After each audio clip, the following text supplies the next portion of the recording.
Doug Lesmerises back with Stephen Means. Number one on my list, and this is why I think I was a no in like, hey, are there real threats here? Because even my number one thing is not a thing that I think is about to doom Ohio State, because I think they figured it out, at least to some degree. And it's NIL. And it's name, image, and likeness and paying for players.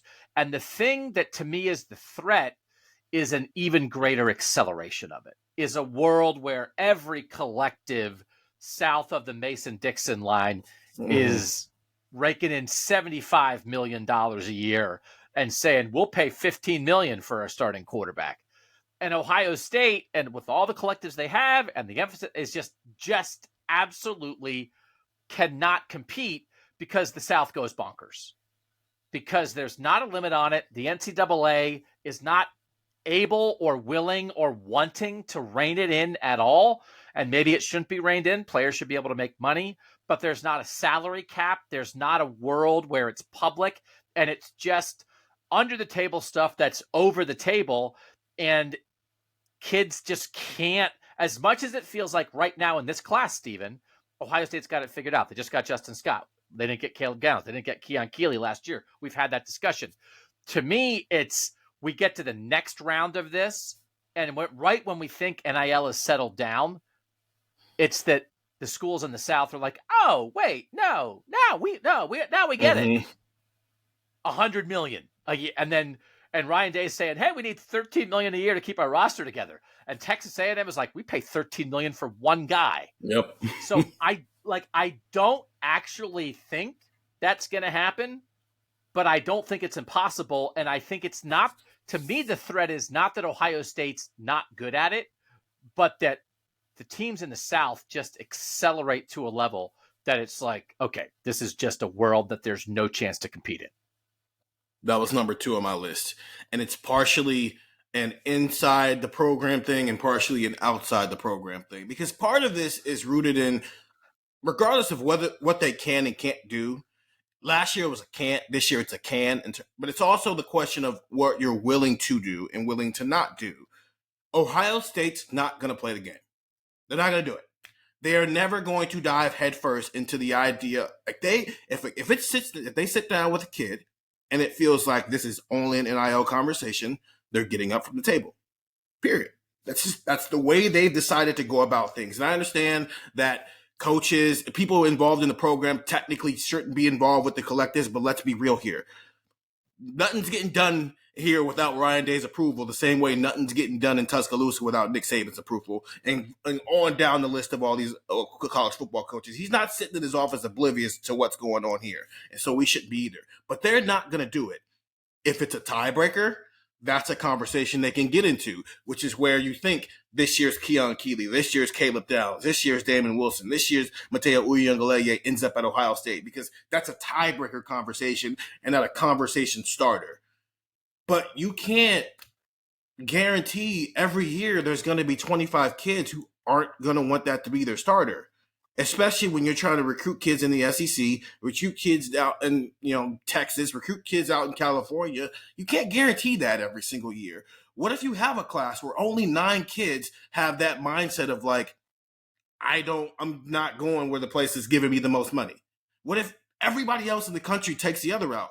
Or more importantly, as you're alluding to, what if Texas A&M or Miami or Georgia or whatever school is out there offers a kid who isn't thinking that way so much money that you just can't look that kid in the face and tell him you have to turn that down because of what he comes from? So that's not in Ohio State's control, but it is, because either you're going to fully play the game or you're going to keep dipping your toe the way you are. And for right now, it seems like it's okay. But what if 5 years from now, that's not enough? And it's very clear that nobody's getting in trouble for diving in headfirst. It's basically a salary cap conversation, like a world where there isn't a salary cap. Because if you said, what are the greatest threats to the Cleveland Guardians and their success? The Cleveland Guardians do a lot right. Their attendance is up. They are great at developing pitchers. They have a great front office. They have a super experienced veteran manager who knows what he's doing. And the greatest threat is that their payroll isn't anywhere close to the Yankees or the Dodgers or the teams on the coasts. And as a result, they're probably going to trade Shane Bieber. Mm-hmm. and they had to trade Francisco Lindor. And so if we get to that point, and that what we have in baseball, and with no salary cap, is the teams on the coast just they're paying triple and quadruple the amount of salary as the teams in the middle of the country in smaller markets. If it reaches a point in college football where with the collectives, with NIL, anybody who's not in the South is a smaller market. Anybody who's not willing to go to the wall and a mile beyond it is a smaller market. Even Ohio State. That Ohio State should be able to fight against this more than anybody else who's not in the South. Ohio State's the exception to every rule, but maybe it goes so far that even Ohio State, and then it's just a reminder, Stephen, I was looking at something for the College Football Survivor Show. If you want to listen to the College Football Survivor Show, we're doing conference previews. We did the Big 12 earlier this week, and the SEC preview is coming out on Thursday. And I was looking through Tennessee's recruits the last couple of years to try to get a handle on Tennessee recruiting. I was looking through Florida recruits. And when you live in Ohio State's world, it's a shock to the system. You're like, hey, it's a good program. You can look at a school and like their top recruits, like number 350 in the country. Mm-hmm. And they're a good program. And they're a top 20 school in the recruiting rankings. And they don't have a player in the top 250. And so it's not that Ohio State doesn't have a top 20 recruiting class, but it's just, you're not dealing with the top 100 anymore. We're not in a world where you say, oh, Ohio State only got 6 of the top 100 recruits. It's like, they didn't get any of the top 200 because the top 200 all went to the schools that just are at an absolute next level in paying money. So I think people understand this. I don't think it's going to happen. I think they'll get a handle on it. I think there might be a little regulation on it. And again, you can think it's capitalism. You can think it's a free market, but lots of sports have salary caps. Mm-hmm. Lots of sports have rules about free agency. Yes, America runs on capitalism. Not every single, no professional sports Yeah. don't. There are rules. So there's a way where players can make money and you can create a market, but yet there are rules. So this to me is a lawless, ruleless, spend as much money as you want.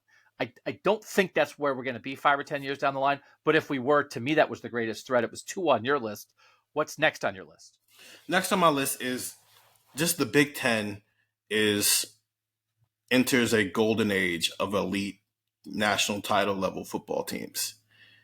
And I don't know if it changes the view of what Ohio State is, but it just lessens their chances of maximizing their potential on a year-to-year basis. If this is where Michigan is now, if Penn State ever, for whatever reason, takes that next step, USC is coming, and Lincoln Riley finally realizes that Alex Grinch is not that good of a defensive coordinator, so he makes a better hire there, and all of a sudden USC's in the conversation. Michigan State gets it rolling in a real way outside of what 2021 was with Mel Tucker. Luke Fickell at Wisconsin gets that going. Nebraska, I don't know. Nebraska's probably never going to be back to what it was in the 90s, but can they be a step under that with Matt Rule? It's in a world where there's no longer divisions. So we're living in a world where you're probably having the best teams play each other more often. I don't think 9-3 for anybody is going to be off the table on a year-to-year basis. And what if Ohio State has 2 or 3 or 4 straight years where they're not the team playing in the Big Ten championship game and they're not making the playoffs because they just happen to be the 5th best team in the Big Ten that year? So this is hard because I spliced this a little bit. When I sent it to texters, I separated the arrival of USC and UCLA from the Big Ten gets better. So when I asked the tech subscribers, by the way, the tech subscribers had falling behind in NIL as number 2 on their list. They had Brian Hartline, that was number 6. I had the addition of USC and UCLA as Big Ten schools in a fertile California recruiting area. They voted that number 7. And then I had the Big Ten improving top to bottom with schools like Penn State, Wisconsin, Nebraska getting better. They had that number 8. Mm-hmm. So you're talking about a golden age across the board. Are you okay with talking about there being just a lot more good teams in the Big Ten and separating that from the arrival of USC and UCLA? Are you okay with making that 2 separate things? Yeah, because I think even if the USC UCLA thing didn't happen, I still would probably have said what I said. So yeah. So then this becomes this discussion about like what can Penn State be if they get a quarterback, and this is a new era for Penn State, whether it's with James Franklin or the guy after him. What can they be? What can Mel Tucker, who's making almost $10 million a year, what can he establish at Michigan State? What can Mike Locksley do at Maryland? What is Matt Rule going to do at Nebraska? What is Luke Fickell going to do at Wisconsin? Everybody's better. Like everybody's better. Mm-hmm. It's what everybody. It's like what you want to. Sick of this lousy Big Ten. Congratulations, everybody's good. That's interesting to me. It wasn't on in my top 5, and I guess my question is this, Stephen. Is the threat that some of those teams could actually become better programs than Ohio State, that 5-10 years from now, Wisconsin's just better at football than Ohio State, Penn State's just better, Nebraska's just better? Or is it that everybody rises up in a way that they can screw up Ohio State's season? That they're dealing Ohio State. Ohio State's schedule just gets more difficult, and there are more losses in there, even if Ohio State still generally is a better program than Penn State or Wisconsin or Nebraska or Michigan State. How do you view it? Definitely the latter. I don't think we get to a lot. A lot of all 10 things that we list here would have to happen for Ohio State to probably drop off a level as far as their perception at this point. I mean, they've been the most consistent team since 2000. But enough of those slip-ups. If you're having 2 slip-ups a year just because your schedule worked out that way, and we still view you this way, but it's just you spend 3 straight years at the outside looking in a 12-team playoff world because that year your schedule worked out where you just happened to play the 4 other elite football teams in the Big Ten. What do you do about that? That's not in your control. Yeah, I think that's right.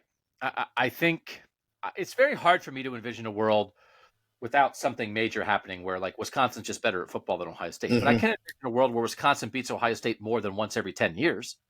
I can envision a world where Nebraska beats Ohio State more than never. I can envision a world where I just think about like how Michigan State ruined 2 Ohio State seasons. Yep. In the last decade. Michigan State, it's like, oh, what happened? Michigan State solely ruined Ohio State's 2013 and 2015 seasons. If Michigan State stunk, if Michigan State wasn't on the schedule, if Mark D'Antonio didn't exist, Ohio State would have played for the national title in 2013, and Ohio State would have made the playoff in 2015. Michigan State. That's what you're talking about. Did we really think across the board Michigan State was now a better program than Ohio State, even though they made a couple Rose Bowls, even though Michigan State made the playoff in 2015? Nobody really thought that. But they were good enough to beat Ohio State when they couldn't afford a loss. And all of a sudden, now, 12-team playoff gives you a little more wiggle room. But if there's multiple teams that can do that to you, all of a sudden, what D'Antonio was in that era, there are 4 of those programs. It's Matt Rule, it's Luke Fickell, it's Mel Tucker, it's James Franklin. You've got 4 D'Antonios waiting to screw up your year. That could be number 1. Like if that's where we are, because they were good. No fly zone back then, right? They'd have a good running back every year, good offensive line. They'd run some trick plays. Michigan State wasn't Ohio State, but they were good. So it's like, hey, congratulations, Big Ten. You're really good now. There's 4 Michigan States from when D'Antonio was winning double-digit games like 6 out of 8 years. There's 4 of those now. Good luck, Ohio State. Oh, God. All right, we beat Wisconsin. Oh, you beat Wisconsin. Cool. You get Michigan State next week. Oh, great. That's what you're talking about. And that, I think, you're making all this money, right? You're hiring better coaches. Hey, you're on TV all the time. You've got a great TV contract. Guess what? Everybody's better. Okay. Yeah. You outlined that. That's a thing. And all it takes sometimes is, we've seen enough Ohio State teams who are probably playoff caliber who had this one fatal flaw. All it takes is that one fatal flaw in a year where enough teams are able to expose it. And all of a sudden, a team where we're looking at the schedule at the beginning of the year and going, this team could go 12-0. And they're 9-3 or 8-4. You're going, what happened? Oh, this little play here. Oh, they beat. But then all the losses are reasonable. Those Michigan State losses were reasonable, even if you know Ohio State is head over heels the better program, the better team. it was a reasonable loss in both of those situations. Penn State, Michigan State, Wisconsin, Nebraska, with who their coaches are right now, it's a reasonable thing to think that they could get to a spot where they're not better than Ohio State, but you're analyzing the game after and going, oh, that makes sense. That's why they lost. We're not talking Purdue. We're not talking about Rondale Moore. We're not talking about Iowa. We're talking about a good team. So I think you make a good point there. All right, this was second on my list, and I'll pick it here fourth, and it's Michigan. Ohio State's last 9 losses to Michigan. Ohio State has been ranked in the top 5 7 times. The last 9 losses to Michigan, Ohio State's ranking going into that game, 2nd, 4th, 12th, unranked, 4th, 2nd, 5th. So you know what can screw up your year? You said that one, it's Michigan. The rise of Michigan, and I'm not talking about Michigan beating Ohio State 10 times in a row, but I'm talking about this being a 50-50 game. And we're back to the 10-year war. And how many times? So all of a sudden, it makes it, your room for error is greatly diminished because you have a coin flip game at the end of the regular season. And the coin flip game, even in a world where there's not going to be divisions, it still could be to get in the Big Ten title game, where it's like, okay, USC's in or Penn State's in, and then the winner of Ohio State, Michigan's going to be in also.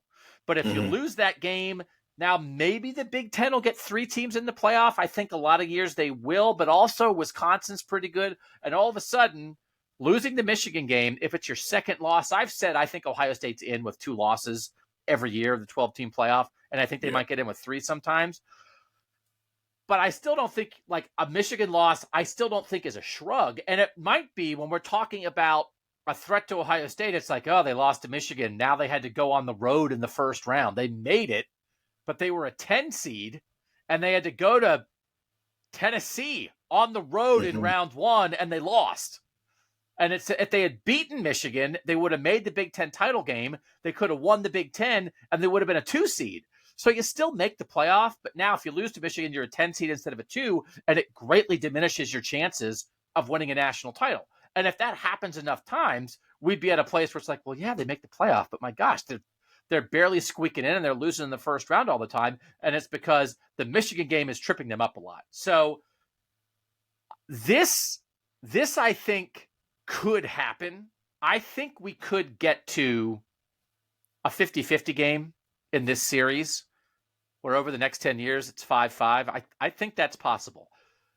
I think it might be 5-5 and still not ruin Ohio State's place. So I think, like, my thing might come true, but it won't be as much of a threat as I'm making it out to be.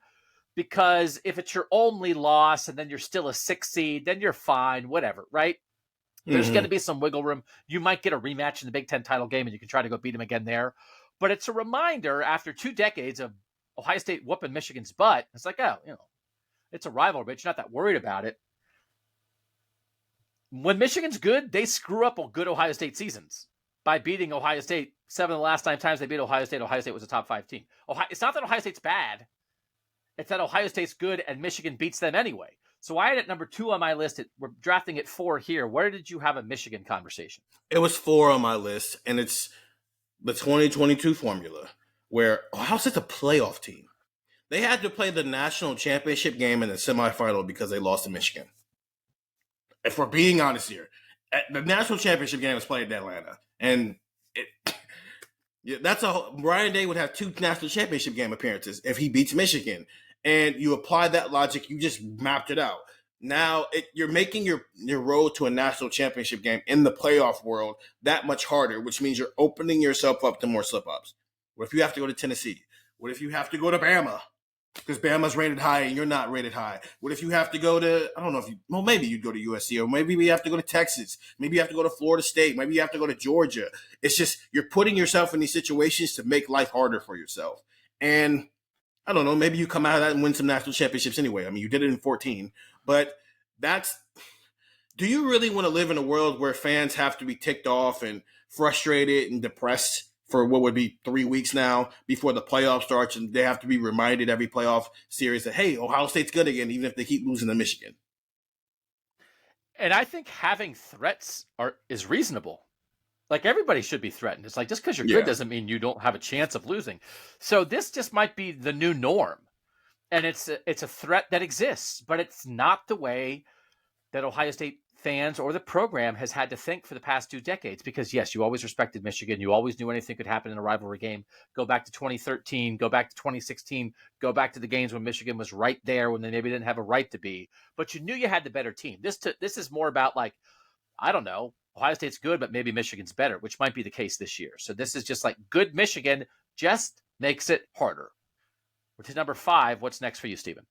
So this one is about quarterback play a little bit because I think the quarterback, not even play, just quarterback recruiting. I think part of the reason the quarterback recruiting has been so focused on some of these schools is the lack of opportunity for playoff teams. So, I mean, all the good quarterbacks go to playoff teams for the most part.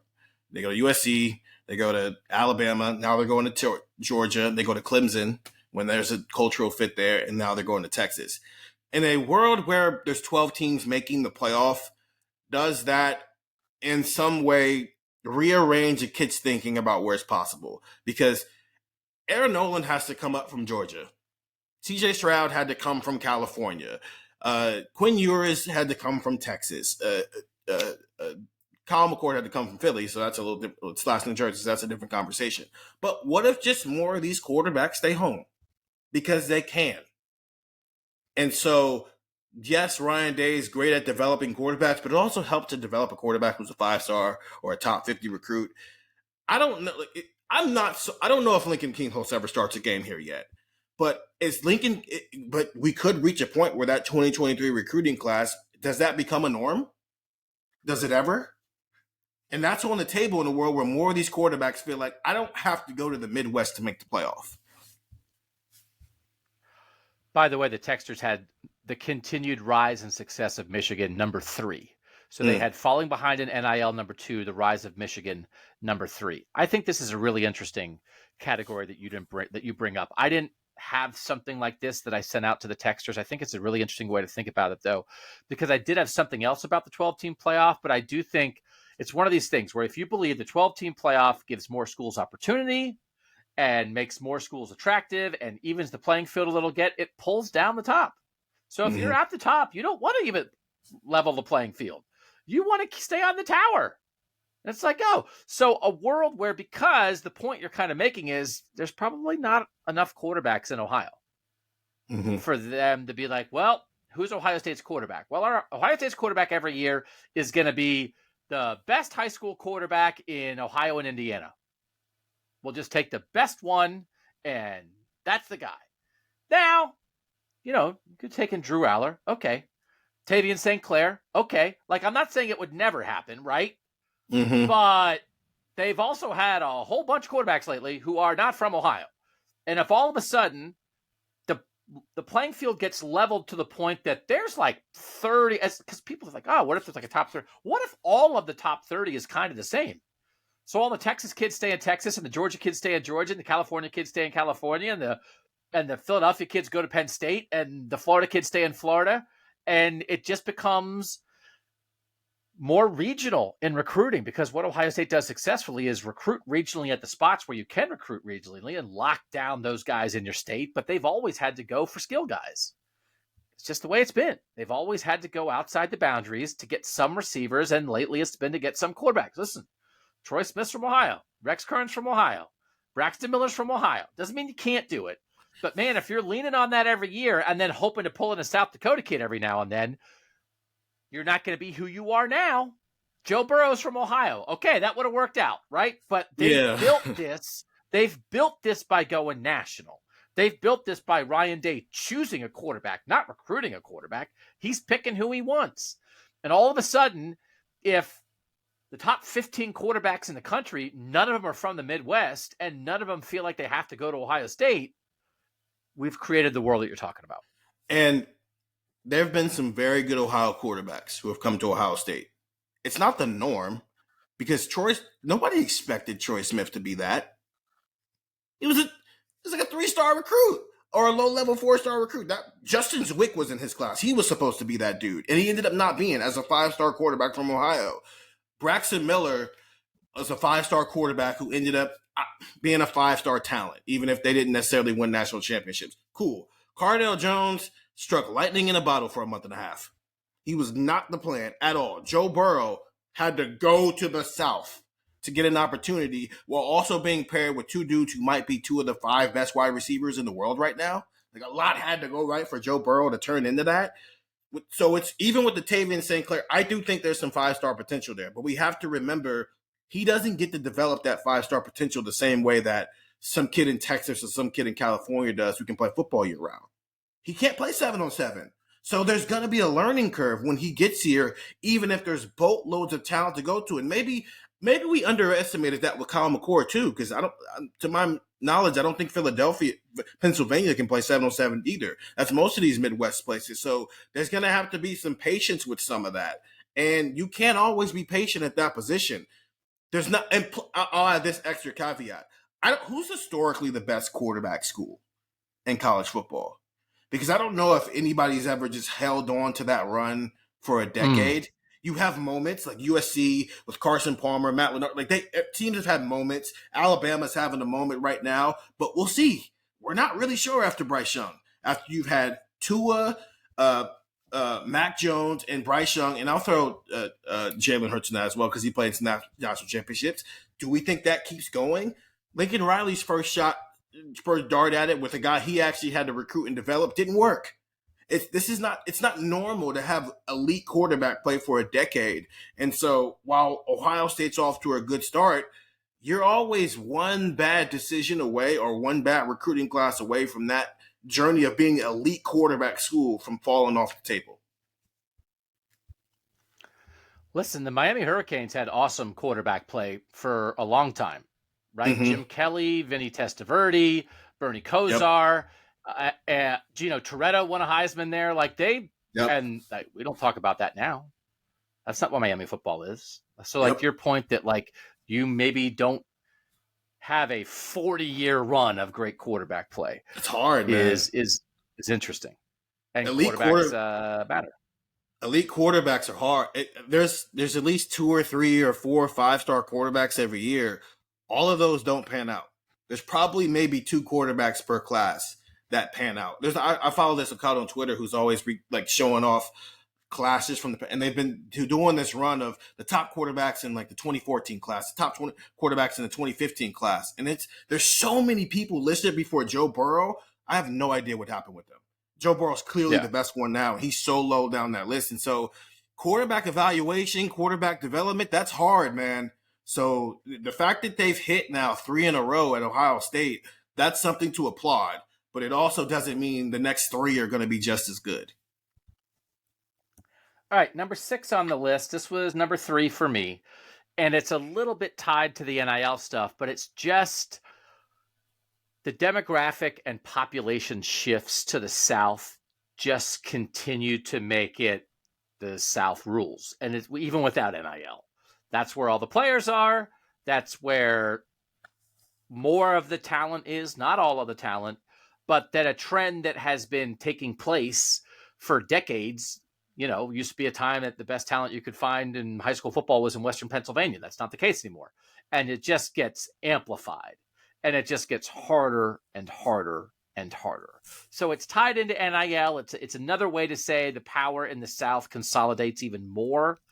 But to me, I'm leaning a little bit on things, Stephen, that are like completely out of the control of Ohio State. You can't move the campus south. And as much, there's still people talk about expansion and realignment and where might the Big Ten go next. And what if the Big Ten went into Florida? It got to both coasts. Does it want to get south now? You still can't move Columbus to Louisiana. So it just might gradually get more and more difficult. We know that Ohio State is going and getting players out of those states, but it's a little bit tied to the thing you're talking about, like in a 12-team playoff world, more teams have chances. More kids can stay home. Kids don't want to leave to go a plane flight away. And so this one for me is very broad. It's not very specific. It's just like the South keeps getting even better. This was 4th on the list. The way I phrased it was population and recruiting edges in the South make it almost impossible for any Northern team to win a title. So we have Mhm. now done number 2, number 3, number 4, number 6, and number 8 on the lists of what I sent to the tech subscribers. That means there's still a few out there. Steven, we'll go to number 7. What's next for you? So this one was on the list you sent to the Texers, and I think it's going where it should go, but it also has a chance to be very underrated. And it's the fact that um, he's entering year 5 here, and if this were Urban Meyer, he's got 2 years left after this year. Jim Tressel, we're halfway through the Tressel era. I think Nick Saban might be the last 20 plus year head coach we see in college football, because that's just not where it goes. And so I didn't frame it the way you sent it to the Texters, but I framed it as Ryan Day just gets sick of college football and everything that it's become. And since I'm going to the league, I'm done here. I'm going to the league, and the next hire is bad. Michigan found out what one bad hire can do, and then they somehow found a way to do it again. But one bad hire can set your program back. So this was number 1 for the Texters. Ryan Day leaving and a misfire on the next head coach hire was number 1. Mm-hmm. It was slightly ahead of NIL, but they were both significantly ahead of anybody else. And so if people have not read our series on Indestructible Ohio State, which is probably like 6 years old now, it's pretty old now, I would direct you to it. I'm trying to Google it and find it. It's from August 2016. Are the Ohio State Buckeyes the most indestructible team in American sports? And so we did reporting on that. We asked people about that. And the consensus on that, Stephen, when you talk to people, was everybody's one bad hire away. Mm-hmm. And you can ask Alabama, and you can ask Texas, and as you mentioned, you can ask Michigan. And it's just that Ohio State hasn't had that. They haven't. Even like the Coop, you think Coop, it's like Coop's a Hall of Famer, man. Yep. Coop is Orlando Pace and Terry Glenn and Joe Germain and Antoine Winfield, and Coop is talent all over the place. That was not a complete misfire. Coop is not Rich Rod, man. Coop is not Mike Shula. Like, Coop is not Charlie Strong. Like, this is not what we're talking about. We're talking about losing records. We're talking about, man, I can't believe Ohio State went 4-8. That's what we're talking about. And it makes, there are people whose heads are exploding right now, Stephen, because you can't fathom it. Because even Earl, old 9-3 Earl, man, Earl should have won the national title in year 1. Like, Earl knew what he was doing. Yeah. Right? He didn't have losing records. Go find everybody else. Willie Taggart at Florida State, everybody else hits those patches where it's not that you're not as good as you think you should be. It's that you're bad. Yeah. Ohio State hasn't been bad. They haven't been bad since Woody got here. So, like, that world. And I guess the question is, for the most part, I agree with the idea of everybody's one bad hire away, but I don't 100% agree with it. There's a part of me that wonders, man, how bad would the hire have to be for Ohio State to go 4-8? Like, it would have to be absolute incompetence, Stephen, because there's still so much in place for Ohio State to succeed. What do you do? You think it would be fairly easy to make a really bad hire, or do you think it would have to be a pretty colossal mistake that would almost be difficult to make for Ohio State to fall off a cliff with the guy who succeeds Ryan Day? I think if you don't catch it, it's almost like, getting a cold. If you catch it early, it might not be that bad. But if you mess around with it and don't take your medicine and don't get the sleep you need and the rest you need, then all of a sudden you've got a much bigger issue on your hand that might develop into something worse. So I'll take Michigan. Brady Hoke went 11-2 his first year. That's not a bad hire. That's okay. We got something here. He just needs to get it rolling. And then he went 8-5, 7-6, 5-7. Rich Rodriguez, year 1, 3-9. That's all alarms probably should have gone off right there that, hey, this might get uglier. but you're under that idea of you can't give a coach just 1 year. You got to give him a chance to get his guys in there. 5-7, 7-6. It never really got to a level where it should have gotten. If you nip it in the bud early, it doesn't have to be a bad hire. Because I don't think Luke Fickell would have been a bad hire. I think he was just in a bad circumstance. I also just don't think he was ready to take that job. They nipped it in the bud after 1 year, along with the fact that a Hall of Fame coach just happened to be sitting there right there. So it's a situation where Ryan Day leaves. They hire Bob Thomas. And in year one, regardless of what the record is, there's enough red flags that tell you, hey, this guy is probably not going to work out. But instead of fixing it, you let him stick around for 3 or 4 years. And then now you're in a hole that, to Jim Harbaugh's point, you got to spend the first 4 years here trying to clean up. So I have a theory. I think if you make a bad hire, for every year you let that bad hire stay, that's 2 years that it takes to fix that bad hire. And that Jim Harbaugh, it took him 4 or 5 years to finally get to a point where not only is Michigan consistently good, but they could realistically beat Ohio State on a day where Ohio State's also pretty good. And the thing that can really happen, too, is that the first bad hire, even if you nip it in the bud, I think you make a good point about that, can lead to the next bad hire. Yep. Because Michigan, they go get Rich Rod, who's the West Virginia head coach. Like, that's a big-time program. He's winning a lot at West Virginia, but he's a bad cultural fit. So then when they're replacing him, they're going all cultural fit. And you wind up hiring a guy who's a Michigan man in Brady Hoke, but who really built most of his reputation as the head coach at Ball State. Yep. And then he was at San Diego State for 2 years. So if you said in a vacuum, hey, Michigan hired the San Diego State head coach, you'd be like, what? And it's like, yeah, well, he was an assistant at Michigan before. And it's like, oh, good, he was an assistant at Michigan, because like Rich Rod, he didn't fit in here. So they were so desperate to get somebody who fit in that they got somebody who couldn't handle it, who couldn't handle a job that big. They hired this San Diego. He was at Ball State 3 years before he was at Michigan. And I know the MAC creates good coaches, but still, come on, man. So like that, like one bad thing leads to another. And then all of a sudden, if Jim Harbaugh's not there, who knows where Michigan would be right now. So that's the danger. I think what it would take, and this is getting very specific to this circumstance, is if Ryan Day stays through the end of Gene Smith's tenure, whatever that means, whether that means Gene Smith retires in 2 years and Ryan Day leaves in 4, whether that means Gene Smith retires in 7 years and Ryan Day leaves in 11. But a relatively new athletic director wants to make a name for him or herself and is like, oh, conventional wisdom might tell you this, but I got the guy for you. And it's like, oh my God, like there's some things here. I'll be curious how the Gene Smith and Ryan Day tenures match up.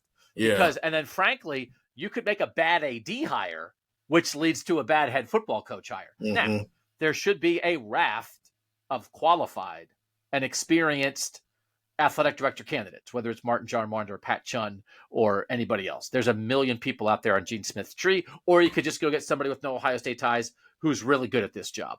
So again, I don't think they'll hire a bad AD, and I don't think they'll hire a bad football coach, but I do think actually, Stephen, on the damage that could be done, maybe this should be number 1. We're talking about it here at number 7, but I think it's because we don't really think it's going to happen because too many good coaches and too many good administrators want to work at Ohio State. It's a great place to work. But if they get it wrong, holy moly. I think that specific way you put it out is probably the only way this happens because let's just take the Ryan Day hire for a second. It probably was not the safest hire, if we're being honest here. That was a Gene flex. Yeah, that was a flex. But Gene Smith had hired enough people, whether it was regardless of sport, he's hired enough quality people that he had built in that benefit of the doubt of he must see something because he's been doing this for a while. You know? So if Gene Smith doesn't have that resume of I make good hires at Ohio State in the athletic program, then we're looking at the Ryan Day hire not as, oh, this is the guy that he spent 2 years under Urban Meyer, ready to take over the job and take Ohio State into the new era. We're looking at it as Gene Smith, what are you doing? hiring this inexperienced 9-3 Doug would have been 6-6 Doug very quickly there. Like, let's just be real here. Let's be honest. Yeah. You know, Yeah, for real. So if they do, I don't think it should be outside. I do think it needs to be from the Gene Smith tree. Some things just, you know, Gene Smith's got a large tree, a lot of branches, but go pick somebody off of that who's proven themselves elsewhere and bring them back in here.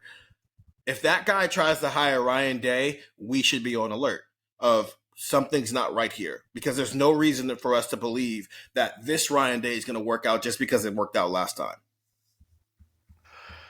Yeah, it's crazy. It's crazy that Gene took a swing there. And another name, again, I think there's three people that you keep in mind with that Gene Smith thing is Martin John Marnd at UCLA, Pat Chun at Washington State, and then Heather Lyke at Pitt.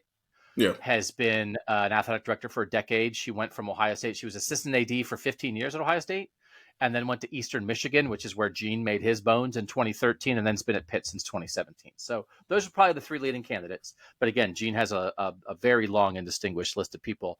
But if you get caught, right? If you get caught on some timing and all of a sudden, here you go. All right, that's 7 threats that we've done so far. We'll wrap up our final ones next on Buckeye Talk.